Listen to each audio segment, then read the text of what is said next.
থেকে ওয়াজ শুরু করতে চাই। আশা রাখবো আপনারা আমাকে সালামের জবাবটা দিল থেকে জবান খুলে দিবেন। আমার প্রিয় মাইকম্যান ভাই যিনি আছেন, সাউন্ডটা অনেক অসাধারণ হয়েছে আপনার, আর একটু বাড়াই দেন, হালকা বেসটা মোটা করে দেন। আর এই টেবিলটা হালকা এখান থেকে চাপায় দেন যাতে একটু একটু কাছাকাছি হয়। কেউ এসে টেবিলটা ডানে কিংবা বামে চাপায় দেন। আই থিঙ্ক এটার জন্য সাউন্ডটা খুব বেটার হবে। সালাম দিচ্ছি আমার কুষ্টিয়ার ভাইয়ারা। আসসালামু আলাইকুম ওয়া রাহমাতুল্লাহি ওয়া বারাকাতুহু। ইন্নাল হামদালিল্লাহি নাহমাদুহু ওয়া নাস্তাঈনুহু ওয়া নাস্তাগফিরুহু ওয়া নু'মিনু বিহি ওয়া নাতাওয়াক্কালু আলাইহি ওয়া নাউযু বিল্লাহি মিন শুরুরি আনফুসিনা ومن سيئات أعمالنا من يهده الله فلا مضل له ومن يضلله فلا هادي له أي فلن تجد له وليا مرشدا ونشهد أن لا إله إلا الله وحده لا شريك له هو الذي لا ضد له ولا ند له لا مثل له ولا مثيل له ولا كفيل له لا شبه له ولا شبيه له ولا ولد له ولا والد له وهو الواحد الفرد الصمد لم يلد ولم يولد ولم يكن له كفوا أحد ونشهد أن سيدنا ونبينا وحبيبنا وحبيب ربنا وطبيبنا وطبيب أرواحنا محمدا عبد الله ورسوله أرسله بالحق بشيرا ونذيرا وداعيا إلى الله بإذنه وسراجا وقمرا منيرا أما بعد فأعوذ بالله من الشيطان الرجيم بسم الله الرحمن الرحيم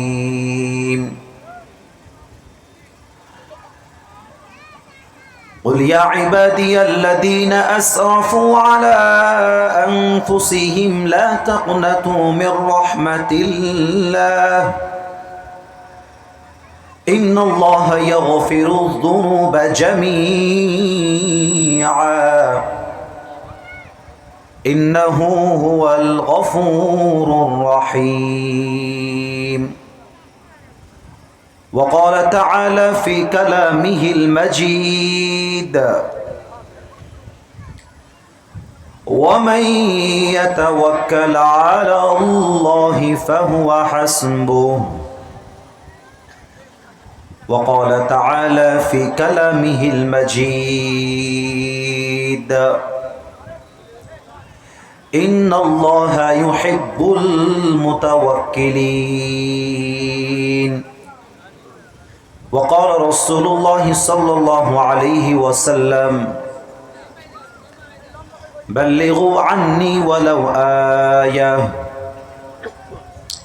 أو كما قال عليه الصلاة والسلام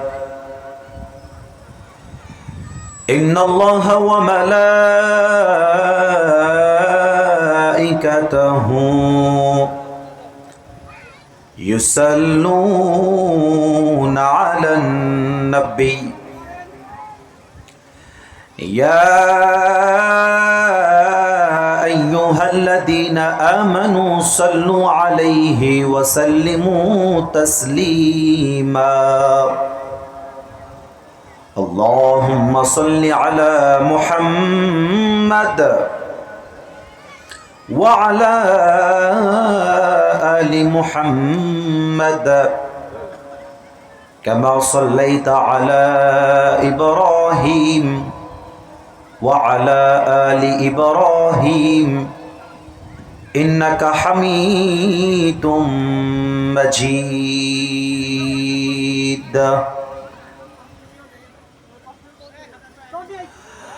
আমাদের আজকের এই প্রোগ্রাম মল্লিকপাড়া জামে মসজিদ কমিটি ও হেরার আলো যুব সংঘের উদ্যোগে আয়োজিত। আমার পূর্বে কথা বলেছেন হযরত মাওলানা শাহ সাইম বিল্লাহ নীলফামারী, অত্যন্ত চমৎকার কণ্ঠ তার, খুব উচ্চ স্বরে উচ্চ কণ্ঠে কথা বলছেন ভাই, আমার খুব সুন্দর লেগেছে। আল্লাহ আমার প্রিয় ভাইয়ের কণ্ঠকে ইসলামের কণ্ঠের জন্য কবুল এবং মঞ্জুর করুন, বলেন সবাই আমিন। এত আস্তে আমিন কুষ্টিয়ার মানুষ বলে না। আপনাদের একটা কথা ইনফর্ম করতে চাই, যদিও বা এখানে লেখা আছে আবরারুল হক আসিফ ঢাকা, আমার জন্ম কিন্তু খুলনায়, আমার 14 গোষ্ঠীর জন্ম খুলনায়। তো খুলনার মধ্যেই কিন্তু কুষ্টিয়াটা পড়ে।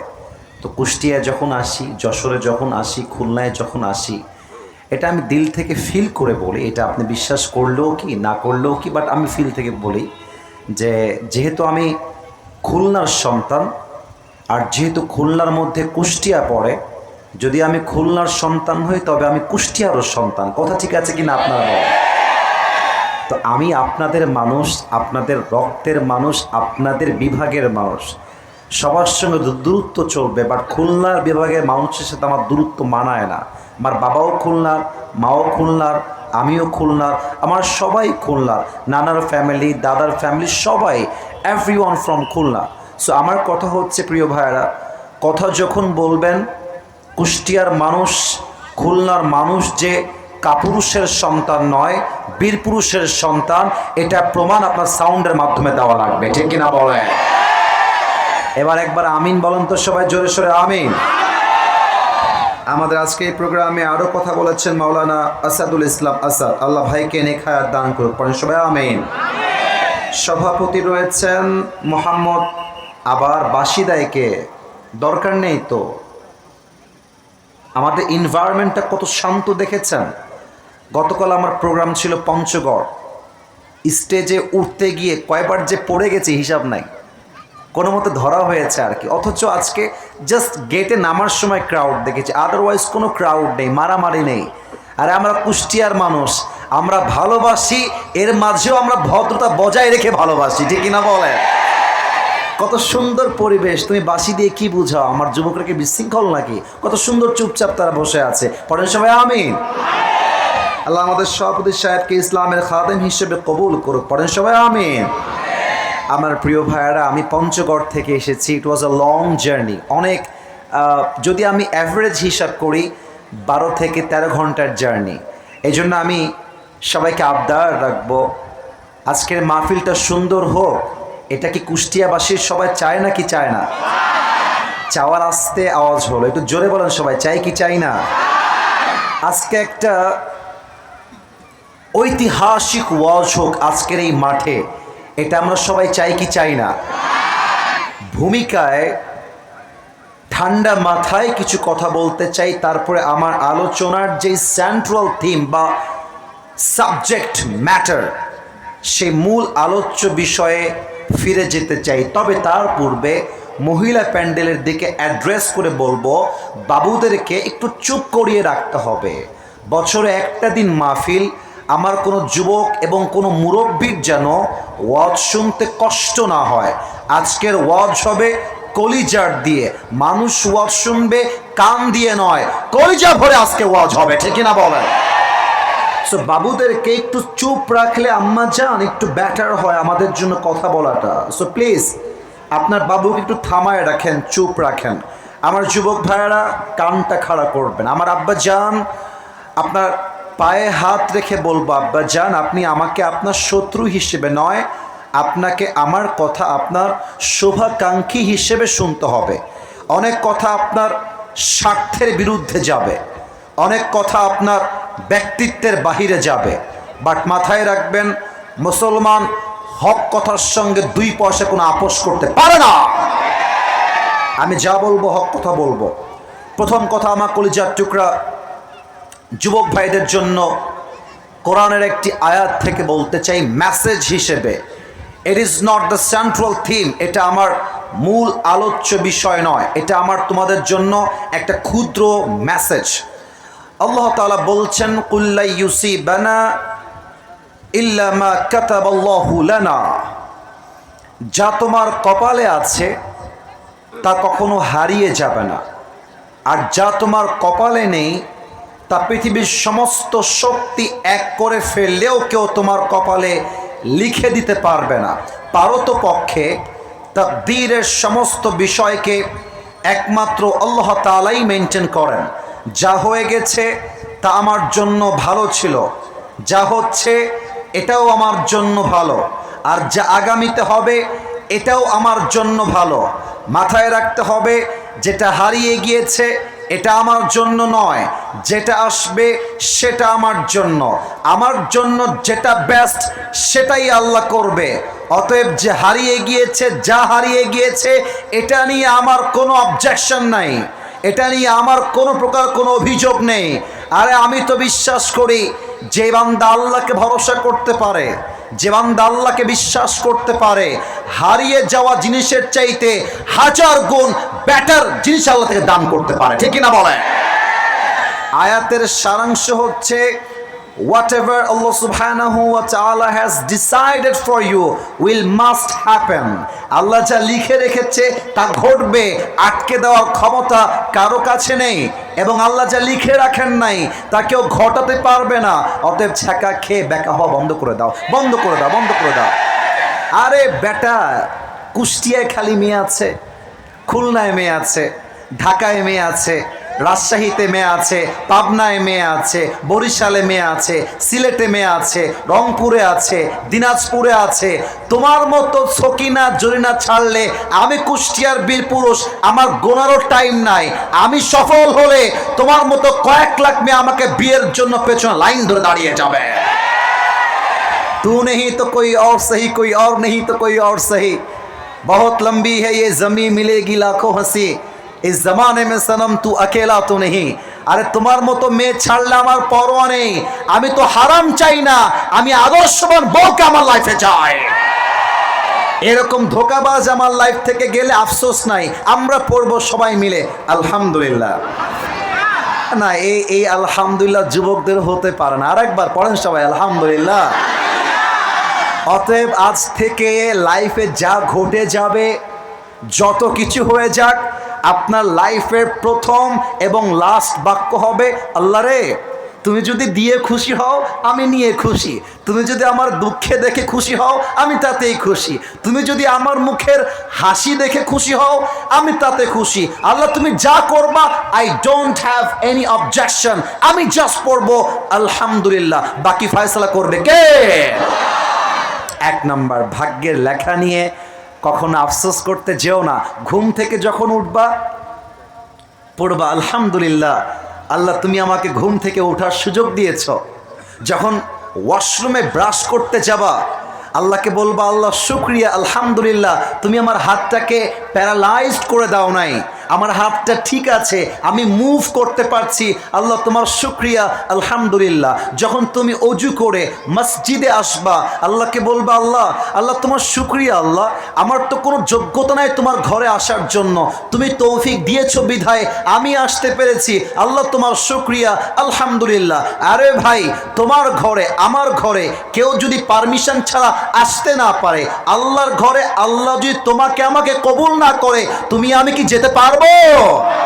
আল্লাহ যে কবুল করেছেন তাতেও আলহামদুলিল্লাহ। আল্লাহ তুমি সিঙ্গেল রেখেছো আলহামদুলিল্লাহ। আল্লাহ তুমি বউ দিবা আলহামদুলিল্লাহ। আল্লাহ আমাকে চিট করা হয়েছে আলহামদুলিল্লাহ। আল্লাহ আমি মা পেয়েছি আলহামদুলিল্লাহ, বাবা পেয়েছি আলহামদুলিল্লাহ, আমার চোখ আছে আলহামদুলিল্লাহ, পা আছে আলহামদুলিল্লাহ, হাঁটতে পারি আলহামদুলিল্লাহ। লা ইন শাকারতুম লাযিদান্নাকুম ওয়া লা ইন কাফারতুম ইন্না আযাবি লাশাদীদ। If you are grateful, I will increase your ni'mah. Whatever you have, I will make it more better. আল্লাহ বলছেন, বান্দা তুই যা শুকর গুজার হয়ে যা, আজ যদি হয় 10%, আগামীকাল আমি আল্লাহ করে দেবো 20%। সুবহানাল্লাহ করবেন না? তাহলে এবার দেখা যাক আপনারা ওয়াজটা কতটুকু বুঝেছেন ফার্স্ট মেসেজ থেকে। সুখে দুঃখে শুকর গুজার হয়ে একটা বাক্য every time you have to repeat again again and again. একটা বাক্য আমরা অলওয়েজ পড়বো, বাক্যটার নাম। আমার কানে একটু প্রবলেম আছে মনে হয়, আমার আওয়াজটা জোরে জোরে আসে না। একবার পড়েন না সবাই, কি পড়তে হবে? পড়েন পড়েন পড়েন পড়েন, আরেকবার পড়েন। একবার সুবহানাল্লাহ পড়বেন, আলহামদুলিল্লাহ পড়বেন, জমিন থেকে নিয়ে আকাশ পর্যন্ত জান্নাতে একটা গাছ আল্লাহ আপনার জন্য তৈরি করে রেখে দিবে। একটা গাছের মালিক হয়ে গেছেন জান্নাত। আরেকবার পড়েন, আরেক গাছের মালিক। আরেকবার পড়েন, আরেক গাছের মালিক। পড়েন সবাই সুবহানাল্লাহ, আরে পড়েন সবাই আলহামদুলিল্লাহ। এবার আমার আব্বাজানদের পায়ে হাত রাখতে চাই, আর আমার মা বোনদের সামনে, বিশেষ করে মায়েদের সামনে হাতটা জোর করতে চাই। বিশ্বাস করেন, আমি কথাগুলো যখন বলি আপনারা অনেক উঁচু গলায় ঠিক বলেন, এটা আমার ভালো লাগে। ফেসবুকে এগুলো যাওয়ার পরে দেখি যে কোটি কোটি ভিউ হয়ে যায়, কোটি কোটি মানুষ দেখে, ভালো লাগে। তবে একটা বিষয় খুব খারাপ লাগে যে ওয়াজের মাঠে যেইভাবে ঠিক বলা হয়, বাস্তবিক জীবনে তার উল্টা হয়। মানুষ শুনতে চায়, মানতে চায় না। আব্বাকে বলবো, আব্বা যান, আপনি আজকে আসিফ হুজুরের কথা যা শুনলে হবে না, আপনাকে মানতে হবে। দেখেন আমি আসিফ হুজুর কি বলছি আপনাকে। আব্বা যান, আম্মা যান, আপনি 5 ওয়াক্ত নামাজি, আপনার মাশাআল্লাহ আব্বা যান আপনার দাঁড়িয়ে আছে, আপনি তাহাজ্জুদ গুজার, আম্মা যান আপনি পর্দা করেন, আপনি মাশাআল্লাহ জিকির করেন, তাসবিহ পাঠ করেন। কিন্তু আব্বাজান আপনার বোঝা উচিত, নিজে জিকির করে নিজে নামাজ পড়েই জান্নাত পাওয়া যায় না। কু আনফুসাকুম ওয়া আহলিকুম নারা, protect yourself first then your family. নিজে বাঁচো, পরিবারকেও বাঁচাও। আপনি আব্বাজান 5 ওয়াক্ত নামাজ মসজিদে গিয়ে পড়েন, আপনার ছেলেটা বিয়ে না হওয়ার জন্য জেনা করছে, সুদ খাচ্ছে, আপনার ছেলে পার্কে গিয়ে প্রেম করছে, মেসেঞ্জারে প্রেম করছে, টিকটকে প্রেম করছে, আপনার ছেলেকে সঠিক বয়সে বিয়ে না দেওয়ার জন্য কিয়ামতের দিন প্রত্যেকটা দায়ভার আপনার মাথায় বহন করতে হবে। মায়েদের সমস্যা কোথায়? মায়েরা মেয়েদেরকে শিক্ষা দেয়, মা শোন, যার তার লগে প্রেম করছিস সমস্যা নাই, বাট বিয়ের সময় আসলে কিন্তু তোরে কিন্তু বড়লোক থেকে বিয়ে করতে হবে না। বড়লোক ছাড়া তোর বিয়ে করা যাবে না। ইভেন বড়লোকের সঙ্গে বিয়ে দেওয়ার নাম করে বুইরা টাকলার সঙ্গে বিয়ে দিয়ে রেখে দেয়। What's the hell? এটা কি সিস্টেম? এইটা আপনি একজন বাবা, আপনার চিন্তা থাকবে আমার মেয়ের জন্য টাকাওয়ালা নয়, সরকারি চাকরিজীবী নয়, আমার মেয়ের জন্য সেই যুবক পারফেক্ট যে নবীর সুন্নাহের আদর্শকে মেনে চলতে পারবে। ঠিক কিনা বলেন? মেয়েরা কিন্তু দুধে ধোয়া তুলসী পাতা নয় বাবুরা। আমি তো বললে তোমরা রাগ করবা, কিন্তু সত্য কথা বলছি, শোনো। আমাদের যুবকদের কাছে, পুরুষদের কাছে সততার দাম আছে, চরিত্রের দাম আছে, বাট আজকালকার বেশিরভাগ মেয়েদের কাছে চরিত্র ম্যাটার করে না, বিশ্বাস ম্যাটার করে না। ব্যাটার অপশন পাইলে একটাকে বাদ দিয়ে আর একটার ঘাড়ে ঝুলে যায়। বাট আমি সবাইকে এক পাল্লায় মাপতে চাই না আমার প্রিয় বোন।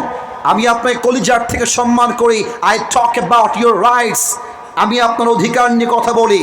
বাট মাথায় রাখবেন, এই যুবকগুলো যে বসে আছে ওরা আজকে জিরো হতে পারে। মাথায় রাখবেন, ওয়াক্ত হামেশা এক নেহি হোতা। বলো বলো বলো বলো বলো বলো, वक्त हमेशा एक नहीं होता, वक्त बदलता है मेरे दोस्त, लेकिन वक्त बदलने के लिए खुद को कोशिश करना पड़ता है। ভাগ্যের চাকাটা এমনি ঘুরে যায় না। আমার প্রিয় বোন, আজকে যেই সরকারি চাকরিজীবী দেখে টাকলার সঙ্গে বিয়ে করছেন, আগামীতে টাইম আসবে এই যুবকগুলো অফিসের বস হবে, টাকলা তার স্টাফ হয়ে কাজ করবে। কুষ্টিয়ার ভাড়া আমার যুবককে আপনি ইগনোর করে দিয়েন না, টাকার পিছনে দৌড়ায়েন না। আর আব্বা যান, ছেলের বয়স হয়ে গেলে বলবেন বাবারে তুই বিয়ে কর, যা লাগে আমি দিব, তুইও ইনকাম কর, বাট তুই পর্নোগ্রাফি দেখতে যাস না, তুই কুষ্টিয়ার পার্কে গিয়ে প্রেম করিস না। তোর একটাই প্রেম, তোর বউ ছাড়া কেউ হবে না। ঠিক কিনা বলেন? আল্লাহ বাবাদেরকে বোঝার তৌফিক দান করে পড়েন সবাই আমিন। 3 নাম্বার কথা বলে তাফসিরে শুরু করতে চাই, তাফসিরে ফিরতে চাই। বলেন তো আমাদের দেশটার নাম? সব কিছু এত জোরে বললেন, দেশের নামটা তো আস্তে কইলে কি হয়? আমাদের দেশের নাম কি? কম দেই ভাই, কম দেই ভাই। বাংলাদেশকে আমরা সবাই ভালোবাসি কি বাসি না? আমার এই মাটিকে আমরা সবাই ভালোবাসি কি বাসি না? আমি যখন আগে কথা বলতাম আমি নিজে একটু ভয় পেতাম, সত্য বললাম, ভয় পেতাম। কেন ভয় পেতাম? আপনারা আমার সঙ্গে 100 একমত হবেন, 100।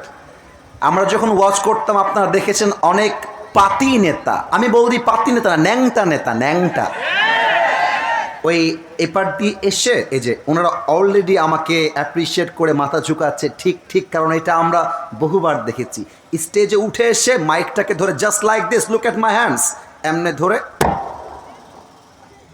মাইক হটাই নিত। তো কোনো বাপের বেটা বুকের পাটা থাকলে আজকে আয়, তোর পিঠের চামড়া একটাও থাকবে না কুষ্টিয়ার মাথাটা। আমরা সোজা সাপটা কথা বলতে চাই, এখানে বিএনপির লোক আছে, জামাত ইসলামের লোক আছে, হেফাজত আছে, চরমোনাই আছে, সরসিনা আছে, হোয়াট এভার ইট ইজ। আমি কাউকে নিয়ে কোনো বাজে মন্তব্য করতে আসি নাই, তবে সোজা সাপটা কথা, 3 নাম্বার কথা ভাই, আগামীর সরকার কোনো নারীকে বাংলার ক্ষমতার চেয়ারে সেকেন্ড টাইম আমরা কেউ দেখতে চাই না। আর একটা কথা, আমরা এমন এক পুরুষকে প্রধানমন্ত্রী হিসেবে দেখতে চাই যে পুরুষের যোগ্যতা এতটা হাইলি কোয়ালিফাইড হবে। আমার দেশের প্রধানমন্ত্রী চাইলে জাতীয় সংসদে দাঁড়িয়ে দেশের পক্ষে যেমন বক্তব্য দিবে, আমার দেশের প্রধানমন্ত্রী চাইলে দেশের জাতীয় মসজিদ ঢাকার বাইতুল মুকাররমে দাঁড়িয়ে জুমা খুতবা দেওয়ার যোগ্যতাও রাখবে। এমন নেতা আমরা সবাই চাই কি চাই না? কারা কারা চাই? দুটো হাত তুলে আল্লাহকে দেখা দাও। মাশাআল্লাহ, আল্লাহ যেন কবুল করে, পড়েন সবাই আমিন। আপনাদের বউ আছে বিবাহিত, কারা কারা একটু হাত তুলেন? বিবাহিত ভাইরা, বিবাহিত ভাইরা। ও আব্বাজানরাও হাত তুলেছে, মাশাআল্লাহ। হাত নামান, হাত নামান। কপাল পোড়া যারা, কপাল পুড়ে গেছে, বউ নাই, হতভাগা, হতভাগারা হাত তোলে এবার সবাই, হতভাগারা। আরে